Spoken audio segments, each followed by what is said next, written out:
بالله من الشيطان الرجيم. بسم الله الرحمن الرحيم. الحمد لله الذي هدانا لهذا وما كنا لنهتدي لولا أن هدانا الله. سبحانك لا علم لنا إلا ما علمتنا إنك أنت العليم الحكيم. ولا حول ولا قوة إلا بالله العلي العظيم. رب اشرح لي صدري ويسر لي أمري واحلل عقدة من لساني يفقهوا قولي. اللهم ذكرنا منه ما نسينا وعلمنا منه ما جهلنا وارزقنا تلاوته آناء الليل وأطراف النهار واجعله لنا حجتين يا رب العالمين. السلام عليكم ورحمة الله وبركاته. Alhamdulillah, alhamdulillah. Tuan-tuan dan puasa Surau muslimin dan muslimat yang rahmati Allah Ta'ala sekalian, kita sama-sama rafa'kan syukur kepada Allah Subhanahu Wa Ta'ala atas limpahan kurniaan pada malam ini, Sayyidul Ayyam, malam Jumaat. Kita masih lagi dapat sama-sama dilapangkan masa dan kita berjaya memberikan hak kepada batang tubuh kita daripada kepala sehinggalah tapak kaki kita yang kita pijak daripada rumah kita sehinggalah sampai ke kapet rumahnya ini. Pastinya akan semuanya menjadi syafaat kepada kita nanti. Syafaat itu pastinya kita sebut di yaumul akhirah yang bermula daripada alam barzakh, alam kubur kita, seterusnya alam mahsyar dan seterusnya alam akhirat. Tempoh-tempoh bagi kedua-dua siri kehidupan ini ternyata sangat lama.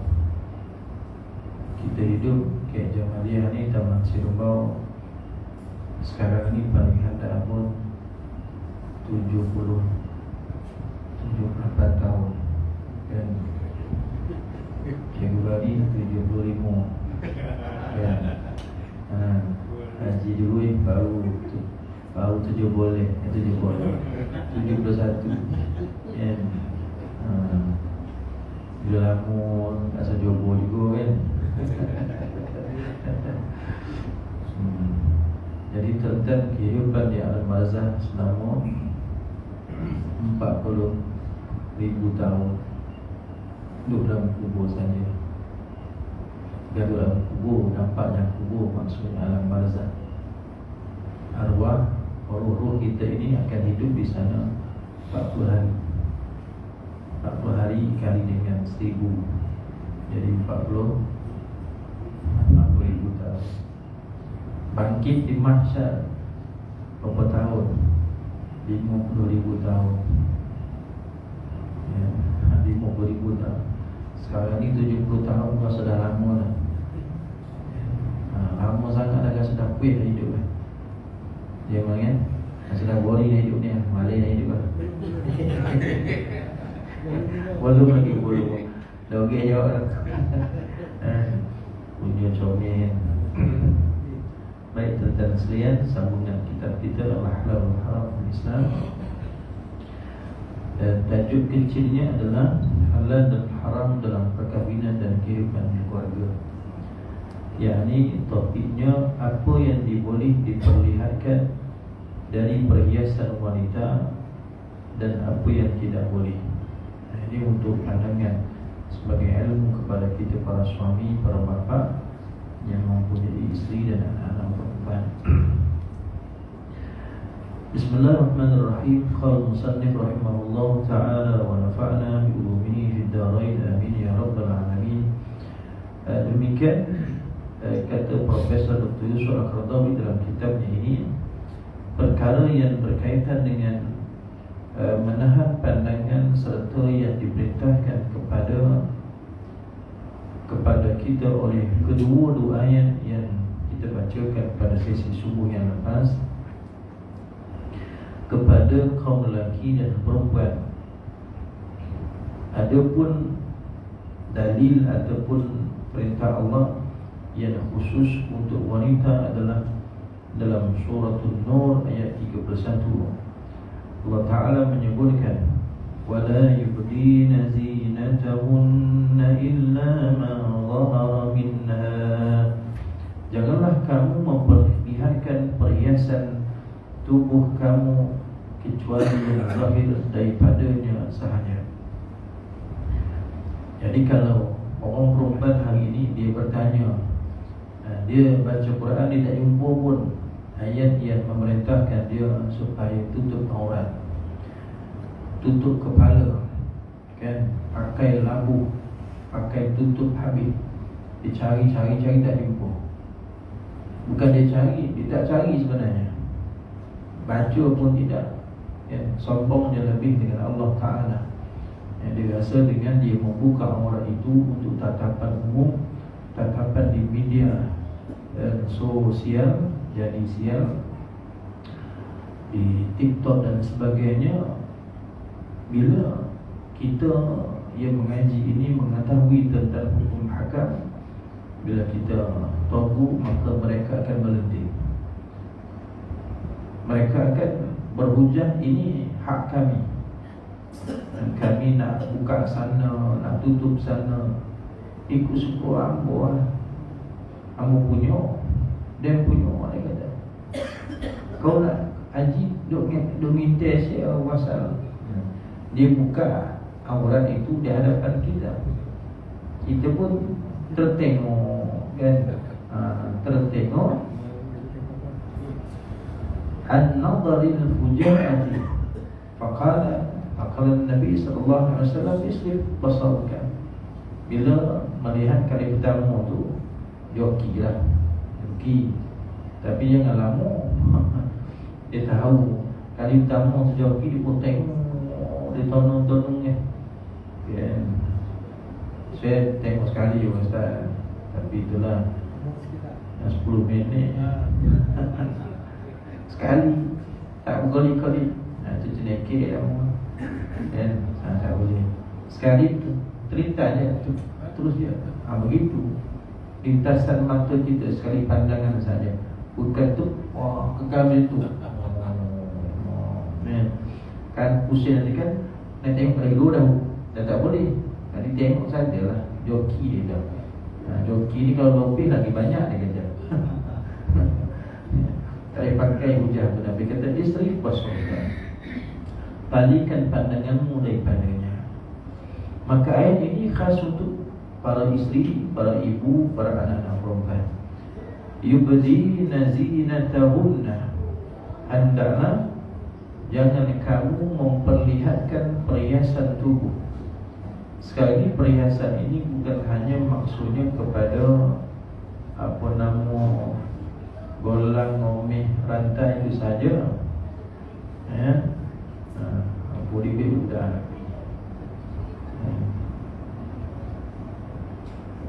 Perhiasan wanita ini yang disebut sebagai benda yang aurat.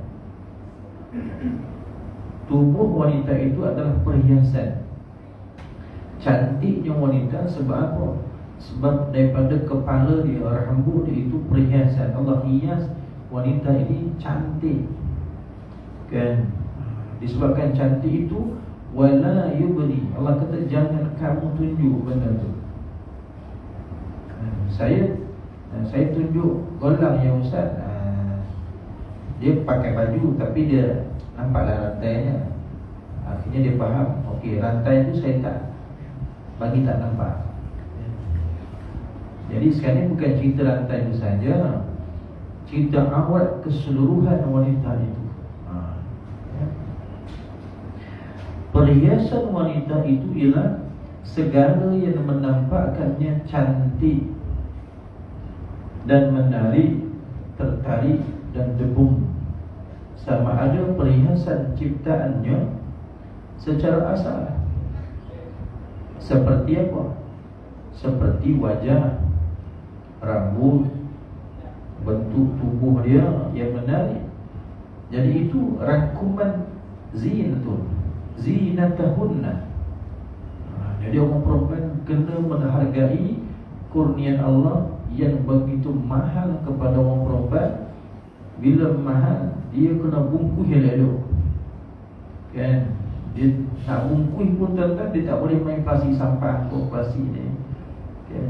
Kita bungkus buah cempedak di luar pagar, kan? Bungkus yang jambu lah, apalah, tuan-tuan. Bila bungkus datang ulat ke apa tu, elok buah tu. Kenapa? Balut. Tak buah balut pula. Hak kita sendiri tak balut. Kita boleh belajar tentang dengan kita balut buah tadi. Kenapa kita balut buah? Apa hasilnya nanti? Oh, begini indahnya buah ni, sadap cantik isinya. Kenapa cantik? Sebab ada usaha. Apa usahanya? Menutup, membungkus kita punya buah tadi. Dengan usaha yang kita buat, akhirnya Allah kata, nah, kamu berusaha menutup aurat dia, aku bagi dia cantik. Hasilnya dapat dia makan, sadap, okay. Jadi kita pun sama, nak hasilnya cantik yang ada pada manusia tubuh itu, maka harus dipelihara, dibungkus, ya, dibungkus aurat tadi. Ada pun perhiasan yang diusulkan tadi yang dah kekal, yang Allah buat begitu, yang daripada kepala sampailah kaki, itu perhiasan ciptaan secara asal. Itu pun ada ubah. Dia nampak hidung dia tak apa nak ceniha, kan? Akhirnya dia ubah. Nak ubah mulut, habis 15 juta.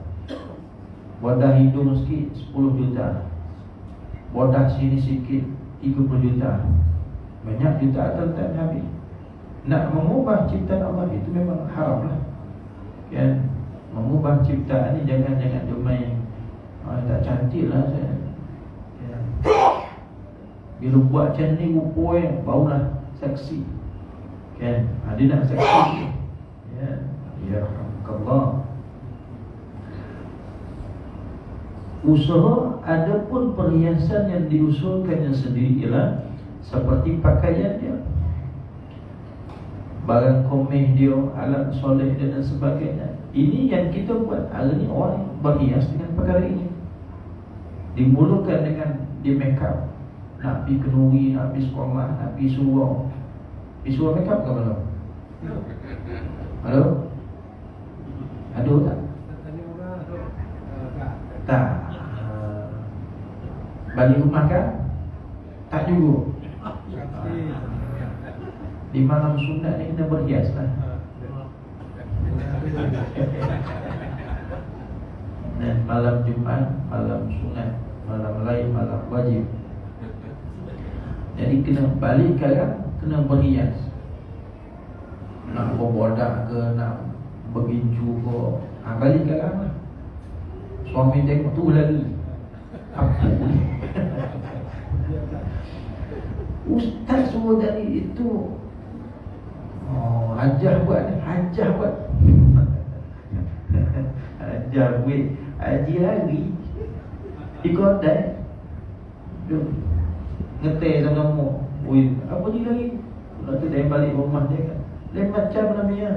Iyalah, tadi kan dah belajar, kan? Kita pula haji atas sendiri pula. Kita pun kena berhias juga lah, sama-sama berhias. Tak boleh dia seorang berhias. Itu memanglah keplekat, tapi keplekatnya wah, ada faktor wow di situ. Mula macam tak malam itu malam Jumaat.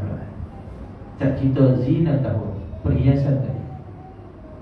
Hari ni benarnya orang dia tak habis sangat. Itu yang jadi tawa hebe. Jaga Zul kan? Tawa hebe. Gula itik ni tawa, bukan tawa hebe. Tawa sungguh.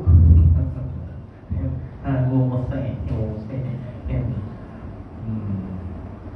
So tuan-tuan, dia ada dua perhiasan. Satu perhiasan yang asal, yang Allah jadikan bentuk wanita itu perhiasan. Jadi bila perhiasan kena hargai. Dia bukan boleh main tunjuk orang je, tak boleh. Sebab benda ni mahal. Saya bagi contoh dulu, kalau baju yang mahal-mahal di pasar raya tu, dia kan letak dalam almari, dalam buku saya. Di timur-timur tu RM15, RM20 kan. Dalam tu ribu. Kenapa? Mahal. Satu dalam perempuan duduk almari kan. Jadi pakaian itu balang komeh ala asore. Ini perhiasan yang orang perempuan ada.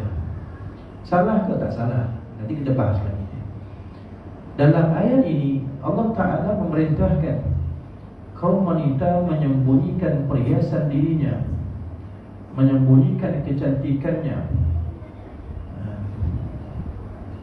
Kecantikan apa? Perhiasan apa? Dua tadi. Cantiknya itu harus disembunyikan. Bentuk badannya itu harus disembunyikan. Perhiasan, omeh, make-upnya itu, kelawaannya itu. Wajah tak apalah, memang nampaklah. Wajah tak ada masalah. Illa ma bahara minha, kecuali yang zahir daripadanya, itu wajah. Wajah itu pun juga harus kita kan nak make up kan, make up ke wajah je, tak ada make up ke kaki je. Aku makan ambil tu dengan make up ke kaki tak ada tu. Di sini di wajahnya kan, eyeshadow, eye hujan kan, semua nak ditempel kat muka tu.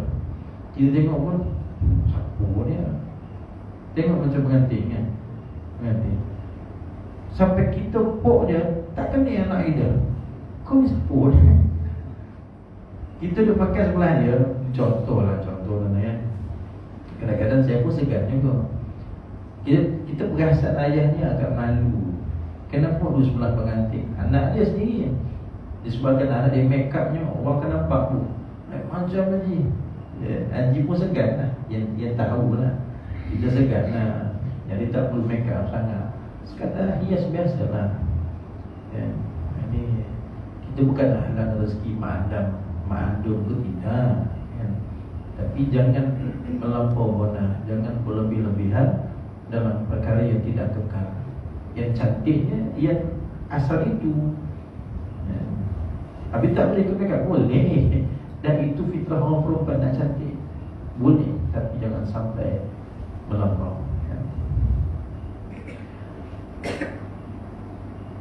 Serta melarang untuk mendedahkannya, dan tidak ada yang dikecualikan melainkan apa yang biasanya ternampak daripadanya sahaja. Ulama telah berselisih pendapat dalam hal membataskan apa yang ternampak biasanya dari wanita. Apakah maksudnya yang ternampak dari hukum darurat tanpa disengajakan, seperti ketika ditiup angin, ataupun terdedah apa yang patut disembunyikan, ataupun maksudnya apa yang dihukum oleh adat kebiasaannya, ataupun menurut hukum asalnya ia harus ternampak. Tak sengaja kita nak duduk belakang dia kan, angin tiup, jadi kain dia terangkit, tertengok, maka itu mungkin dimaafkan. Ataupun kebiasaan orang situ, ingat tak dulu orang bila mandi sungai kan, basuh baju kat sungai, dia buka angin. Jadi kita pun tak ada masalah, tak ada nafsu apa. Adakah termasuk? Jadi ulama bahas juga bagaimana keadaan itu yang membolehkan. Adakah suasana itu akan menyebabkan orang yang melakukan itu berdosa kan? Memang macam tu saat pakaian orang sini, macam orang yang asli, orang dalam gua kan, pakai apa? Main cawat itu je, nampak dulu. Tapi memang itulah pakaiannya. Itulah ya. Jadi luas tentang perbincangannya.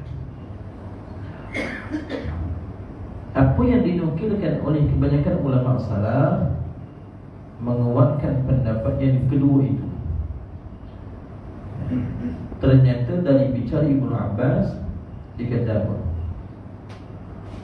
mengenai maksud apa yang biasanya ternampak daripada wanita, seperti bercelak, memakai cincin, itu tadi yang kita kata mandi. Ini yang biasa kita nampak pada wanita. Dia memakai celak, dia memakai cincin di jari. Biasa tak pernah tu? Biasa, itu tak masalah. Dibolehkan celak dan cincin dengan melihat tempat-tempatnya, iaitu pada wajah dan telapak tangannya. Jadi celak itu pada wajahnya, pada matanya. Telapak tangannya pula, cincin tadi pada jari dia. Jadi boleh tengok jari tak? Boleh lah, kan? Ataupun wajahnya. Dah biasa tengok. Memang itu pakaian dia. Daripada Aisyah dan Qatadah, dan selain keduanya menambah, gelang juga gelang termasuk barangan yang patut terdedah dari perhiasan.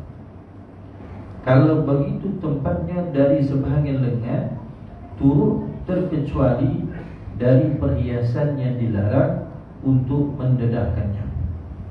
Ini bab gelang ini maka dibenarkan.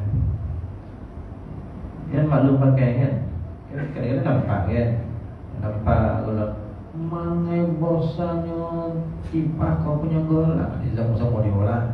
Dan dia punya ayat dia kan, di masa tu nak ambil lauknya macam ni lah, macam ni saja digogangkan tangan tu, bunyi member sebelah tu. Dia mula balik Abang Haji tak ada kan, nampak dia bagi kita tu suruh balik. Lagi pun bodoh tak biar dia konyang dia. Orang nak suruh balik orang tu, tu orang perempuan kata dia ngomel ni kembar siap. Kalau dia minta tu boleh aja kan. Kalau tak dapat ekor cik boleh yang bosan. Setuju malu? Batu tu.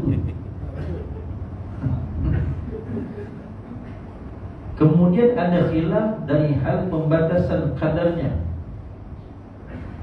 dari pangkal lengan hingga pertengahannya.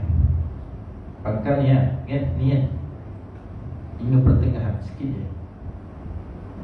Dan mesejnya apa nama ni? Ni orang kan, pertengahan.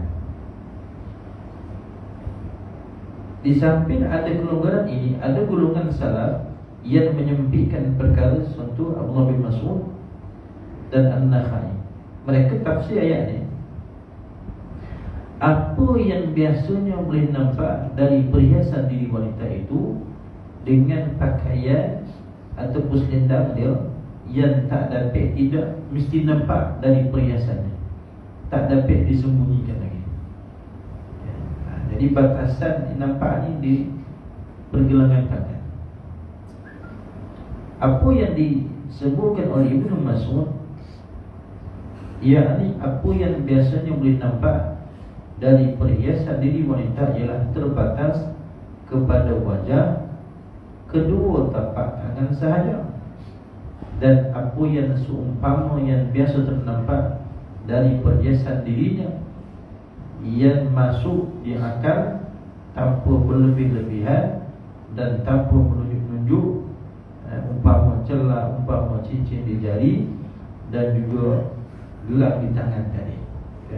Itu tiga benda yang dibolehkan. Hal ini juga termasuk alat-alat solat. Cat mengecat, cat disebut. Profesor Yusuf Al-Qadhawi kata cat mengecat. Cat mengecat muka,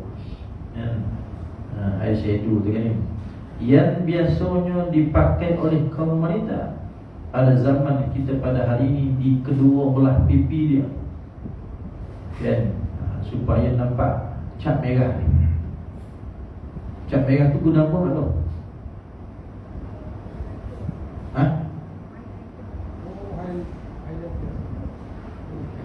Highlighter. Oh, taruh dia. apik jawab tu. Ai apa, ai suka tak suka je. Pada kedua pipi, kedua bibir dia, kukunya dan seumpamanya. Semua ini dikira perkara yang berlebih-lebihan yang patut diingkari, dan hanya dibolehkan memakainya jika perlu ketika berada di dalam rumah sahaja. Kan malam ni balik maklum apa nama cat pipi tu. Buat adul lagi lah. Bibir kau apa kan, boleh cat. Kitab ni sebut makeup dan cat mengecat. Cat mengecat. Dia boleh cat undercoat nanti. Adapun apa yang selalunya dibuat oleh wanita pada zaman ini, dari menghias diri untuk mempamerkan kecantikan dirinya ketika keluar dari rumah supaya mendapat perhatian kaum lelaki, semua itu adalah haram. Cuma disebut di sini dia mempamerkan itu untuk menarik perhatian. Saya tak ada nak tarik perhatian dah ustaz. Saya memang suka buatnya. Apa masalah? Kan? Dia pakai hujah. Ni pakai lama-lama ni nak, bukan saya nak bodoh siapa-siapa. Walaupun kita niat tak ada pun nak tarik, tetapi orang lelaki bila dia melihat, wah, dia ada cara tu, tarikan di sini. Kan? Jadi maklum kena faham, maklum bukan hidup dengan mangah. Maklum hidup dengan Pak Lang, Abang Long kawasan. Jadi mereka ini nafsunya berbeza dengan orang perempuan. Memang kita niatnya bukan untuk menarik mereka pun. Tujuan kita berhias itu bukan untuk menarik perhatian, tapi dalam saat yang sama dia akan tertarik juga. Itu pandai-pandai dia lah. Ustaz kan sini. Tengok. Padahal dia berbusa daripada siapa? Apa Ustaz nak salahkan kita orang? Orang perempuan selalu dia jual. Selagi tak apik tu, selagi tak konang kan, dia akan cari juga. Biasalah tu. Jadi bila bergaduh ni, bila berdebat dengan orang perempuan, ngaku kalah aja. Dia lain, ngaku aja lah. Yalah. Pergi tidur sobek.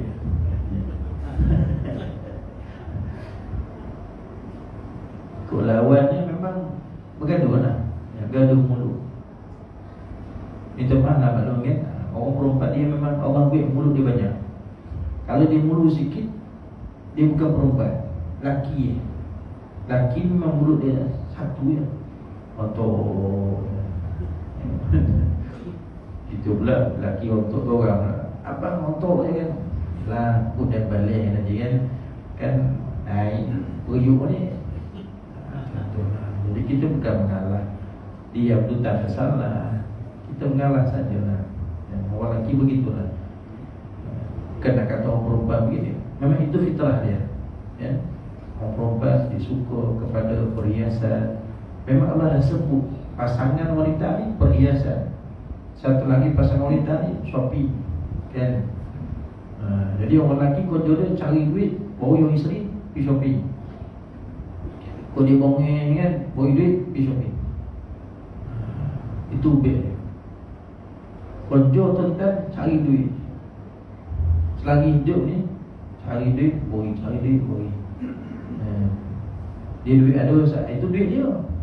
Tugas tuan-tuan Pak Long cari duit. Orang letih lah saya. Kalau tak letih, mati copet. Susah Ustaz nikah. Kalau tak nak susah, nikah hati lampu. Dia sebut pada orang perempuan. Dia kata, Ustaz tapi lelaki hampir kata, itulah perkahwinan. Dulu kamu begini kayak hidupnya. Bila kita berdua, pastinya berbeza. Kalau tak nak pada masalah, kau pergi nikah nanti elektrik, dia kata. Elektrik. Kau belasah dia. Aduh. dah nikah kan? Dah nikah, besok itu biasalah. Bergaduh tu biasa, jangan tunggu sudah. Kalau tak bergaduh, kita pun tak kenal perangai pasangan kita. Macam ni lu yang lu buat tu memanglah biasalah. Dah habis maksudnya. Tadi manakala tafsiran apa yang biasanya nampak dengan maksud hanya pakaian atau selendang yang menutup tubuh adalah tertolak, karena hal itu secara semula jadi tidak dapat dielakkan, maka tidak tergambar larangan padanya sehingga boleh dibuat pengecualian. Pengertian yang terdedah dari tiupan angin dan sebagainya itu tak ada masalah. Yang memang nyata sekali termasuk darurat karena tidak disengajakan. Bukan disengajakan dengan sebab benda lain. Terangkit kain tadi bukan sebab itu yang angkit. Ada benda lain yang mengangkat kain tadi. Adanya kelonggaran pada wajah dan kedua telapak tangan itu karena untuk menutupnya agar menyulitkan kepada seorang wanita, khususnya ketika dia mahu keluar rumah untuk membuat sesuatu urusan yang dibolehkan oleh syarak. Umpamanya seorang janda yang berusaha untuk menyara hidup anak-anaknya, seorang wanita miskin yang bekerja untuk membantu suami dia, maka diwajibkan untuk menutup auratnya dan wajahnya, kedua tapak tangannya. Tentu akan menyusahkannya untuk menjalankan pekerjaannya dan tidak dapat memenuhi tugas yang diberikan kepadanya. Al-Qurtubi berkata, larangan pada kebiasaannya wajah dan telapak tangan sentiasa ternampak pada hukum adat dan ibadah juga seperti salat dan haji. Maka wajarlah kedua-dua anggota itu dikecualikan dari menutupnya. Itu jelas sebenarnya. Hukum aurat pada wanita wajah dan tapak tangan saja. Telapak tangan dia lah itu dibenarkan. Yang lain itu semua aurat. Daripada longgang ni sampailah ke sini kan. Kalau kita pakai kain baju yang bosak, pasti kan ada apa gini? Stongeng ke? Stocking tu. Handshot. Handshot. Bukan stangeng. Mana saya dah kata tu? Stongan lalu bahasa lah. Handshot lah. Benar. Yang handshot tangan, handshot kaki. Kaki handshot juga. Stocking kaki lah malu kan. Ni naik motor kan, kain cantik lah, duduk belakangnya. Ngaji kain kan dia sampai ke lutut, boti bosan. Masya Allah, tabarakallah. Joki imam lah. Jadi kalau suami ni dia tak reti, mungkin biar. Tentang kalau suami tak reti, suami menanggung dosa. Kita tak boleh main-main tentang kenapa orang lelaki ni banyak beban ni. Sebab kita menanggung. Kenapa kita wajib fakur dia? Apa nak berapa saya? Apa apa? Boy, ikut suka saya. Kau tu dia nanggung. Bukan nanggung duit je, bukan nanggung nafkah. Dosa hang tu dia tak sono. Bukan apa-apa. Itu yang dia marah. Kalau kau buat kau nanggung, lantar kau lah. Macam aku buat dosa, hang tak tanggung dosa aku. Itu beza lelaki dengan perempuan. Tapi kalau perempuan tegur, kita buat salah, itu terima je lah. Jangan berlawan, kau siapa? Kau siapa dan siapa? Kau dia, pokoknya kau lah dia.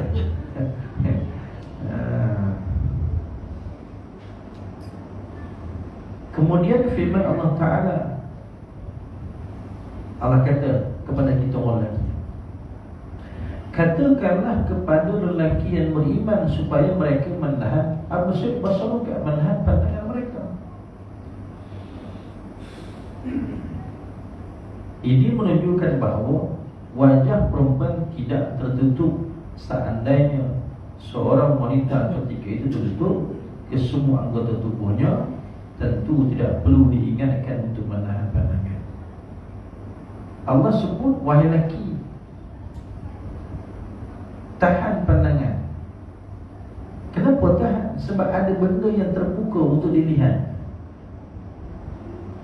Dia kias, bukan kias ni, ayat Allah ni kepada kita. Kenapa ya? Kenapa Allah kata tahan pandangan? Maknanya ada benda yang kalau tak ditahan, benda tu akan dilihat. Apa dia? Aurat tadi.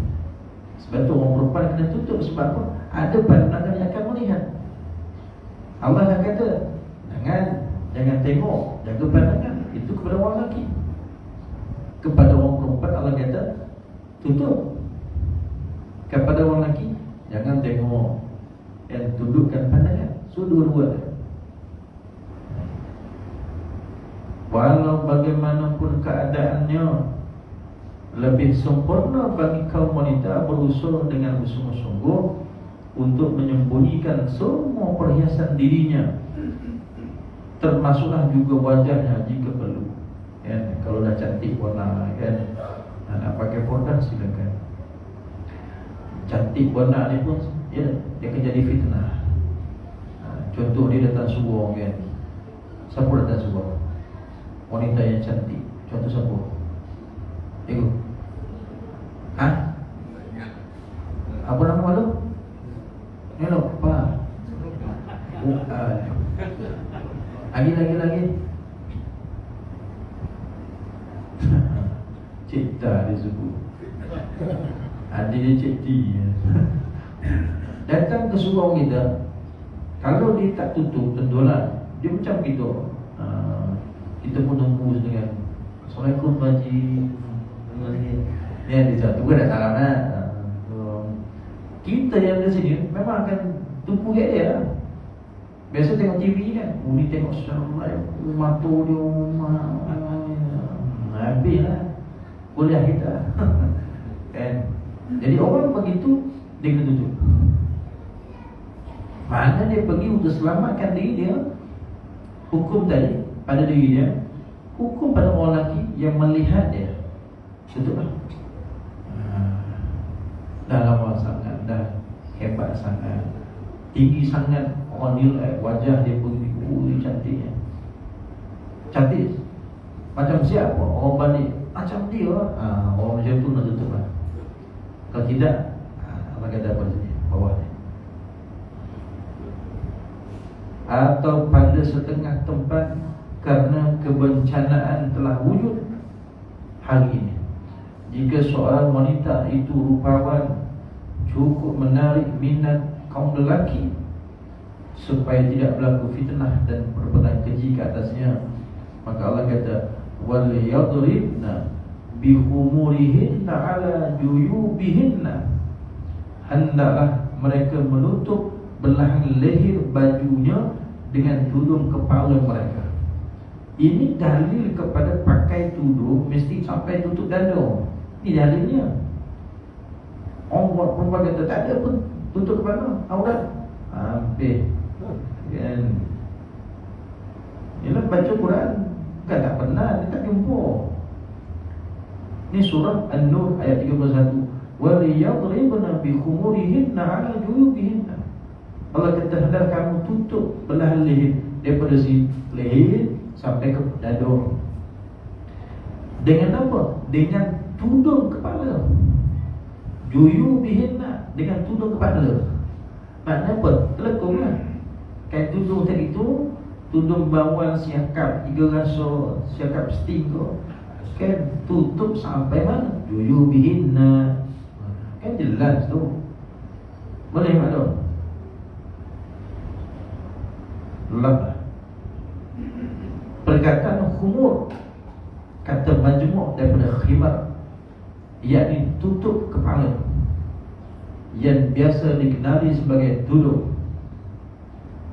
Perkataan juyubihinna adalah majmuk daripada jaib, itu belahan dada yang terbuka, yang ditutupi oleh pakaian. Belahan dada kat sini kan. Jadi dia mesti bawah dada dia, bawah dada dia.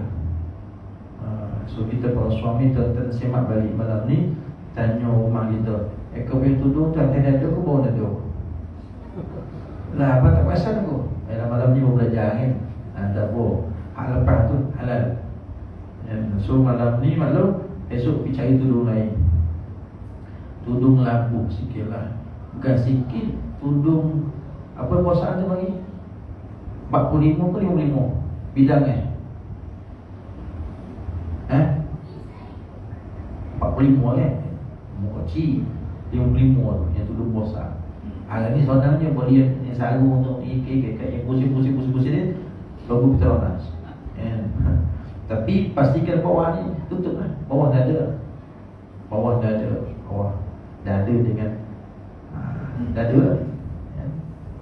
Wajib ke atas seorang muslimah menutupi kepalanya dengan kain tudung, kemudian menutupi juga dengan tudung itu. Jika luas ataupun dengan lehernya, apa sahaja kain sehingga menutup dadanya dan lehernya. Hari ni orang pakai tudung, dia pulang nampak leher kan, telinga keluar sikit, cebel sini apa ni. Itulah fashion hari ini kan. Saya tutup aurat, tutup kepala, tapi batang lehernya terkeluar. Sedangkan Allah kata juyubihin sampai ke dada. Dan so jelas kita tetap malam ni.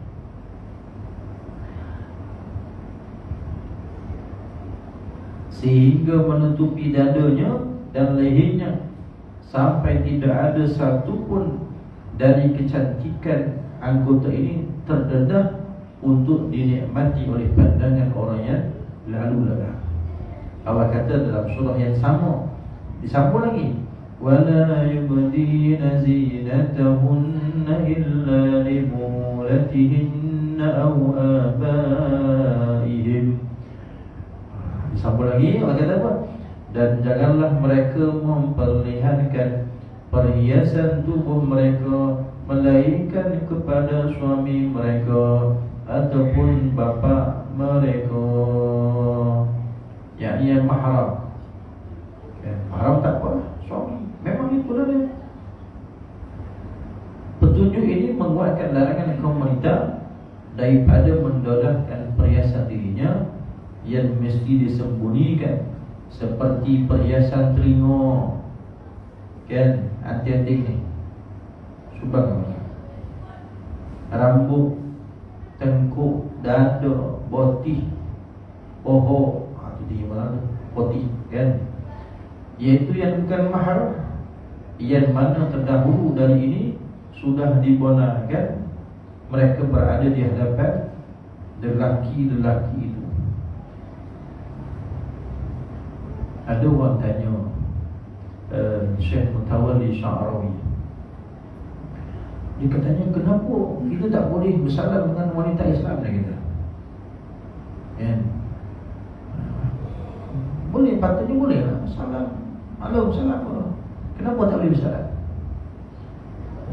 Orang kafir tanya Syekh Mutawalli Sya'rawi, kenapa kami tidak boleh bersalam dengan orang Islam, wanita Islam? Jadi kata Syekh Mutawalli Sya'rawi, ditanya balik, dia masalahnya orang Britain yang kematian Ratu Elizabeth baru, dia kata, kamu rakyat Britain, adakah dibenarkan bersalam dengan Ratu Elizabeth? Maka dia jawab, mengikut perlembagaan Britain, dia kata, kami tidak boleh dan tidak dibenarkan untuk bersalam dengan Ratu Elizabeth. Diikut perlembagaan dia, tidak boleh bersalam. Disambung lagi, dalam perlembagaannya hanya membenarkan 7 orang sahaja yang boleh bersalam dengan Ratu Elizabeth. Kata Syekh Tawali, kenapa kamu tak boleh bersalam dengan Ratu Elizabeth? Dia berkata, oh kami ada batasan sebab perlembagaan tidak membenarkan. Perundangan berita tidak membenarkan kami bersalam dengan Ratu tadi. Sebelum dia jawab, dia bagi soalan dulu. Maka kata Syekh Mutawali, itulah Islam. Islam pun sama. Orang wanita dimuliakan Islam. Ya, dia kata untuk bersalam dengan wanita ini ada 12 orang saja. Dalam perlembagaan Islam hanya 12 orang saja yang boleh bersalam dengan wanita. Ibu Poni, ya. Kalau ratu kamu tu pun, kamu sendiri tak boleh bersalam. 7 orang aja boleh.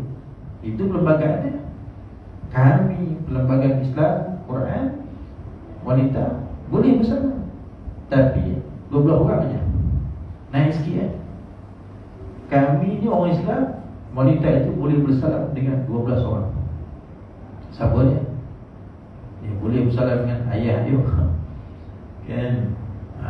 Dengan pak saudara dia, mak saudara, maka mana anak buah cucu bla bla bla bla, boleh orang. Oh, faham dia tak? Yang lain tak dibenarkan. Sebab apa?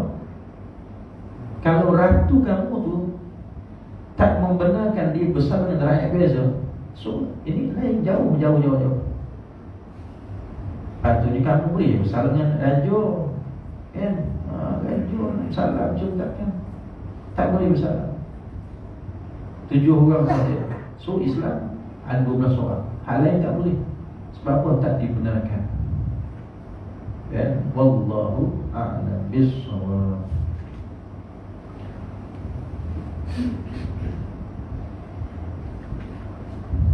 Ada soalan ke?